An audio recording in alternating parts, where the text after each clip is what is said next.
Alright, boys and girls, today we're going to talk about warm and cool colors, and we're going to make a Y tree and a landscape to go with it. Your tree could be warm colored, your ground could be cool colored, or vice versa. So here we go. The first thing I'm going to do is make our tree, and you're going to start with the trunk. And I'm using a big Sharpie, but you could use a pencil. Now I wouldn't use a washable Crayola marker because we're going to add water, and that could mess up the results. Like, that could make your black washable marker bleed into the rest of your color. So try to get a permanent marker if you can. You could also do this with crayons and don't have to paint. You could do this with oil pastels. It's up to you. But today I'm going to show you how to do it with Sharpie and markers. So do your trunk first. Draw that out. Color that in.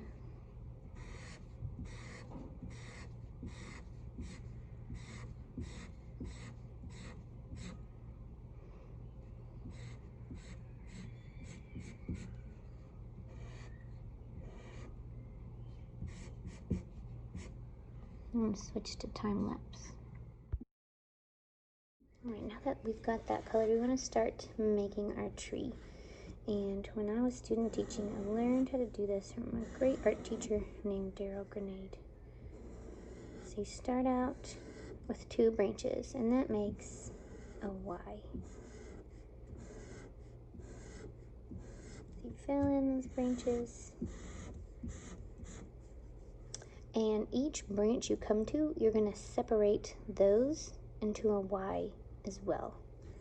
Like on this one, if you need to, you could cover up the other branches and you could say 1, 2. Now that's a little thin, so what I would do is just thicken up these branches.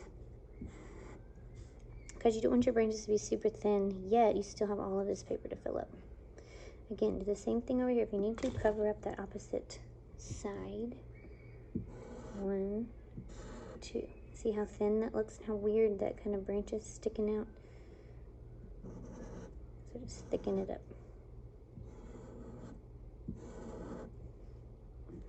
Now I've got 4 little branches I need to work on. So I can go 1, 2. I'm not thick enough. I can even thicken that one up if I want to. I can make my V's longer. I could thicken up the other branches I've already did. That Y tree just gives you a good base to build your tree upon.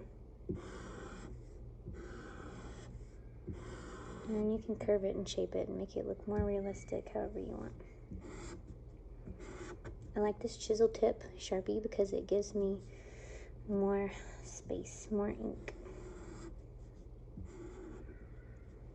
But maybe you want to switch to a regular Sharpie, and that's fine. But you can also use the tip to get that skinny kind of branch. So remember, every branch you're going to go 1, 2. I shouldn't say every. Eventually, when you get out here, it's going to be smaller.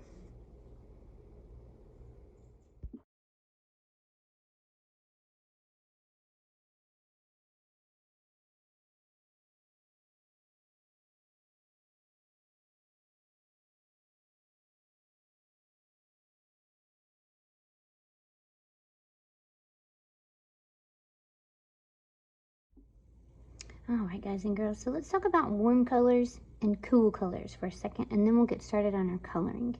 So the warm colors are red, orange, and yellow, and they remind us of warm things like a yellow sun or hot lava or the eye on the stove. So that's why they're called warm colors. Sometimes kids mistakenly say hot colors, but technically it's warm colors. But are you limited to these 3 warm colors? No, you could use others if you have more colors in your package. If you just have a standard like 8 to 10 count, you probably won't have more, but that's okay. You can just use these 3. And then the cool colors remind us of cool things like green grass on a hot summer day, or a blue swimming pool that you can jump into, or maybe like the shadows in the snow. So these are cool colors, and we can use these on the branches, or you can use them on your landscape part. If you're using warm colors in your tree, I would do cool colors on the ground. So there's a contrast. I wouldn't mix them all together. It'll kind of look, I don't know, not as neat. If you want to, that's okay, it's your art. But if you want to kind of create contrast and emphasize your leaves or emphasize your ground, I would kind of stay in the same color family. Now you can mix it up and do cool colors in your tree, in your leaves, and do warm colors on the ground. That's up to you. I think I'm just going to do warm colors for my leaves and cool colors for my ground. So eventually I want to add water. I'm going to use a paintbrush and spread this ink around. If you don't have a paintbrush, you can just color the whole thing in. But what I'm going to do is outline each little space that I created, whoops, with my branches. There we go. Oopsies. I want to make sure I lay down enough ink that I'll have enough to spread around. The other day I had to redo mine. I tried to blend markers with the water. That didn't work out. So I then decided to just stick to like one color in one section. If you want to try marker blending, more power to you. But mine did not look so hot. Hang on, I'll show you. So yeah, it doesn't look horrible, but that does not look great. I tried to do like orange, red, yellow, kind of blend it all together with water. Ew. I like these solid ones better. By the way, I colored with some crayons on this. This is actually a crayon right here. This is a marker. So if you don't have markers, just use crayons. That's fine. If you color dark, it kind of looks like markers. So it's up to you.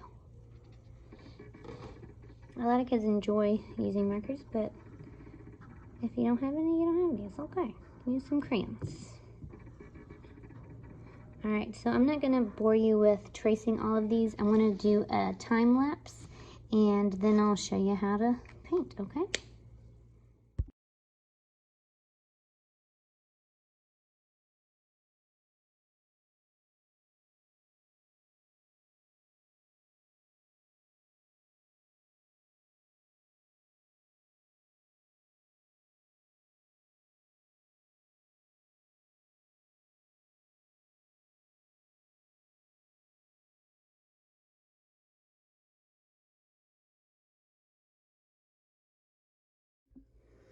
Alright, so I traced all those open spaces with my markers.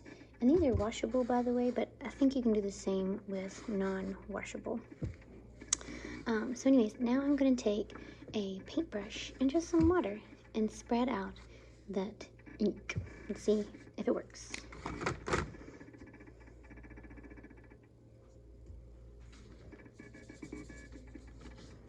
So the yellow's kind of light and hard to see, but that's okay.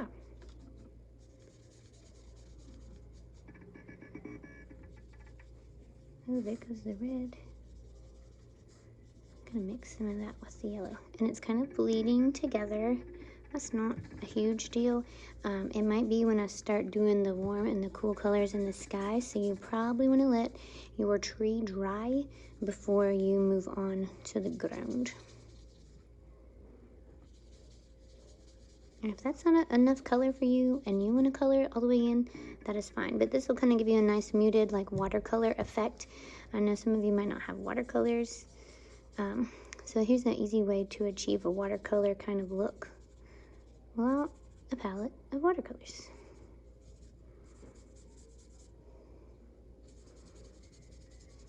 These days we're having to kind of be more creative because we can't share supplies in school.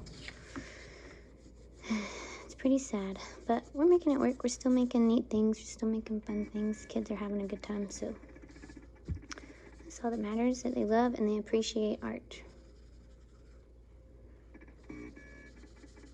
And by the way, if your art is not perfect or you're comparing your artwork to others, don't do that. What do they say? Comparison is the thief of joy. It's true. You just do your best. Forget about the rest.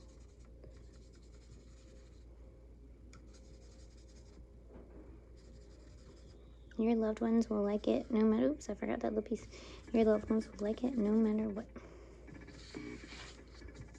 Got a few more pieces in my tree. Get out of here, marker. Okay. So, I'm gonna let this part dry right here before I try to do the blue sky, but you can skip down and do your landscape part. And you probably noticed that this landscape is different than the previous drawing. I did add some mountains. Of course, this is a totally new drawing, but I added mountains, and those are really easy. It's just a slant up and a slant down. And I drew like zigzag lines for snow. Do you have to do mountains? No. You can just do land if you want to do land.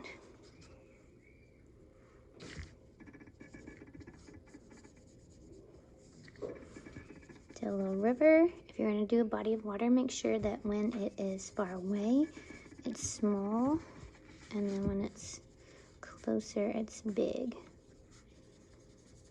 And a lot of kids, they'll draw water like a big round kind of oval, like a bird's eye view, but this isn't really a bird's eye view. We're looking straight out into the landscape. So if you're going to add water, it needs to be kind of skinny, not like a big round oval.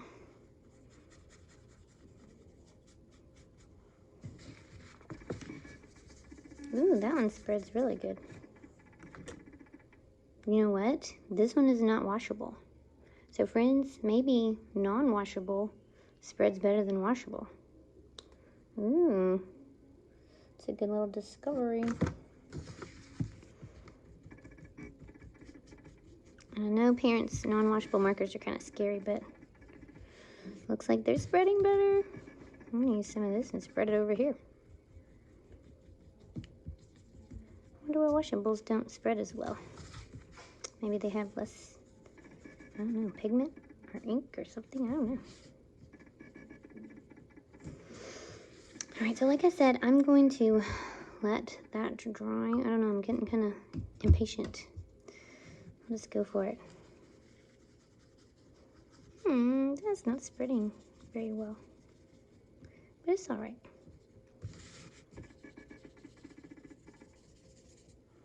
A little bit more water on my brush, maybe that'll help. Maybe as it dries, it spreads as well. To me, this kind of looks like a stained glass window effect, you know?